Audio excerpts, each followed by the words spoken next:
Hi everyone, welcome to the Function Junction, where we make math simple and easy to understand. Today we'll learn how to solve systems of linear equations word problems. In our last few lessons, we've learned 3 different methods for solving systems of equations: graphing, substitution, and elimination. But knowing how to solve a system is only part of the process.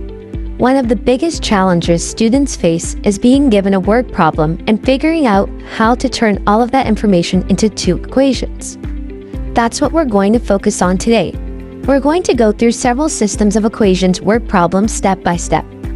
And we're going to focus on something really important: how to set up the equations correctly before we start solving. By the end of this lesson, you'll have a process you can use whenever you see a systems word problem on homework, a quiz, or a test.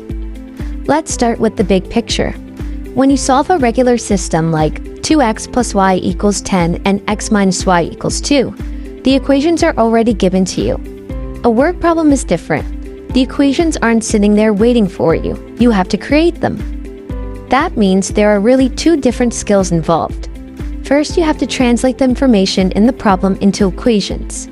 Then, once you have your equations, you use graphing, substitution, or elimination to solve the system. So don't rush into the algebra. The setup is often the most important part. Here's the 4-step process we're going to use throughout this video. Step 1. Define your variables. Tell yourself what x and y represent. Step 2. Write 2 equations. Use the information from the word problem to create your system. Step 3. Solve the system.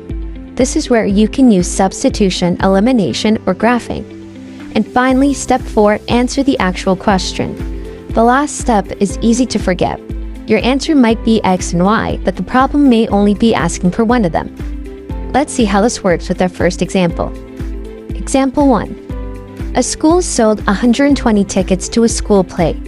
Student tickets cost $5 each and adult tickets cost $8 each. The school collected $780 in ticket sales. How many student tickets and adult tickets were sold? Let's start by reading the problem carefully.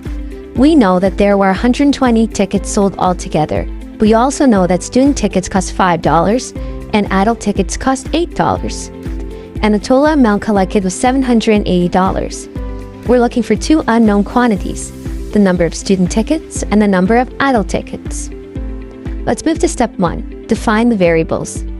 From our question, our unknowns are the number of student tickets sold and the number of adult tickets sold. Or, we can define our x to represent the number of student tickets and y to represent the number of adult tickets. Step 2, write the first equation. Now let's look at the total number of tickets. There are 120 tickets altogether, so the sum of the student and adult tickets sold is equal to 120, or x plus y equals 120. That's our first equation. Step 3, write the second equation. Now let's use the prices. Each student ticket costs $5, so the money from student tickets is 5 times the amount of student tickets sold, or 5x. Each adult ticket costs $8, so the money from adult tickets is 8 times the amount of student tickets sold, or 8y. Together, the school collected $780. So our second equation is 5x plus 8y equals 780. Now we have our system. Now that the difficult part, the setup, is done, we can solve the system. Notice that our first equation has y by itself if we rearrange it. Y equals 120 minus x. That makes substitution a convenient method.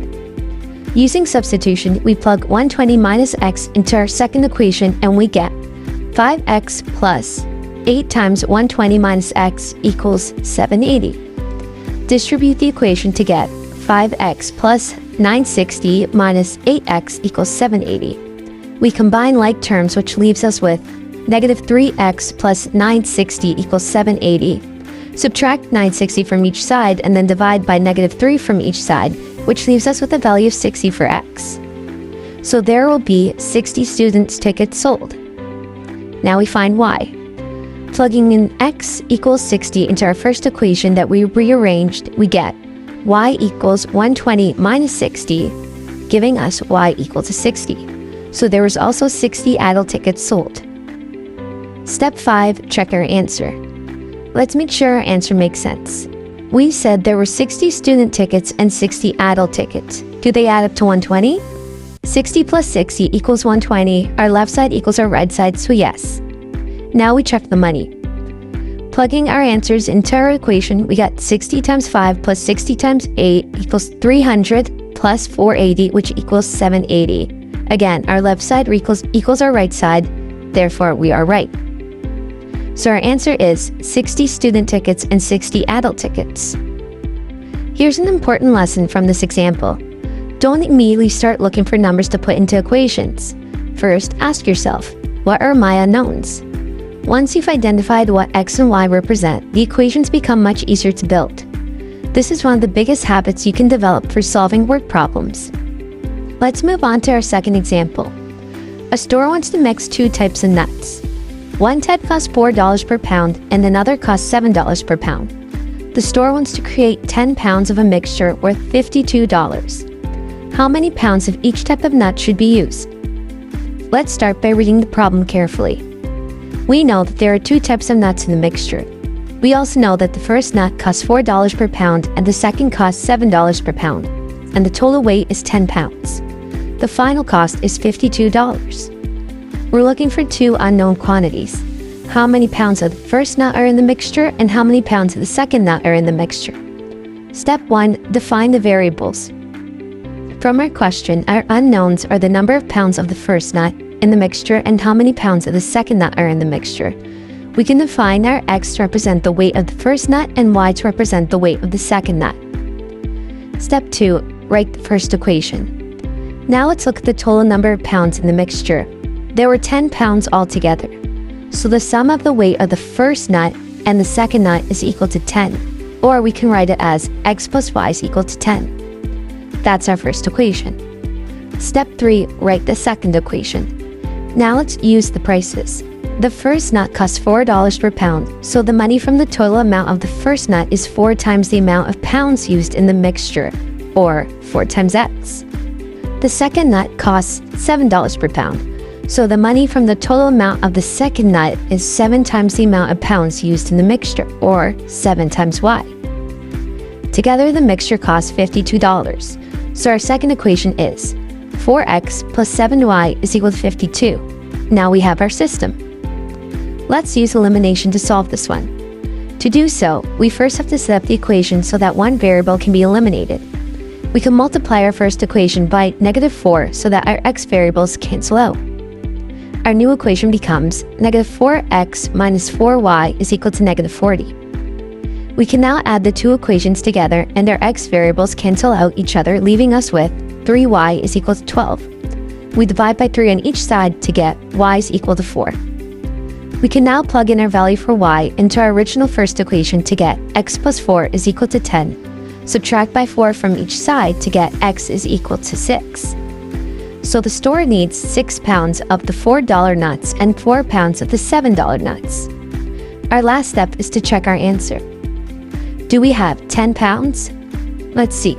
6 plus 4 is equal to 10, therefore our left side equals our right side, telling us that we are correct. Does the cost equal $52? Well, 6 times 4 plus 4 times 7 equals 24 plus 28, which equals 52. Once again, our left side equals our right side, telling us that we are correct. Let's move on to our last example. The sum of two numbers is 27. The difference between the numbers is 5. What are the two numbers? This next example is a little different because we're not dealing with money or tickets. We're simply looking for two numbers. We know that there are two numbers. We also know that when we add them together, we get 27. And when we subtract them, we get 5. We're looking for two unknowns. Step 1, define the variables. This one is straightforward. We can let x represent the first number and y represent the second number. Step 2, write the first equation. The problem tells us that their sum is 27, so x plus y is equal to 27. That's our first equation. Step 3, write the second equation. The problem also tells us that their difference is 5, so x minus y is equal to 5. Now we have our system. Now notice something. The y terms are already opposites. That means elimination is going to be extremely convenient. We can now add the two equations together and our y variables cancel each other out, leaving us with 2x is equal to 32. We divide by 2 on each side to get x is equal to 16. We can now plug in our value for x into our first equation to get 16 plus y is equal to 27. Subtract by 16 from each side to get y is equal to 11. So the two numbers are 16 and 11. We can quickly check our answer to see that we are correct by plugging in our values into both equations, and we see that the left side equals the right side, telling us that we are correct. Before we finish, let's go over a few common mistakes that students make. Mistake number 1 is not defining the variables. If you don't know what x and y represent, it becomes much easier to create the wrong equations. Mistake number 2, using the wrong total. Make sure you distinguish between a total number of items, a total cost, a total distance, or whatever quantity the problem gives you. Mistake number 3, forgetting what the question actually asks. You might solve for x and y, but the question may only be asking for one of them. Mistake number 4, not checking your answer. Whenever possible, put your answer back into the original information and make sure everything works. Let's review the process one more time. When you see a system of equations word problem, first, identify the unknown quantities and define your variables. Second, translate the information into two equations. Third, choose a method, graphing, substitution, or elimination, and solve the system. Finally, make sure your answer actually answers the question and makes sense in the context of the problem. Congratulations! We successfully learned how to solve systems of linear equations word problems. If you liked this video, make sure to subscribe. Also, make sure to check out our other videos to continue your function junction journey. See you next time!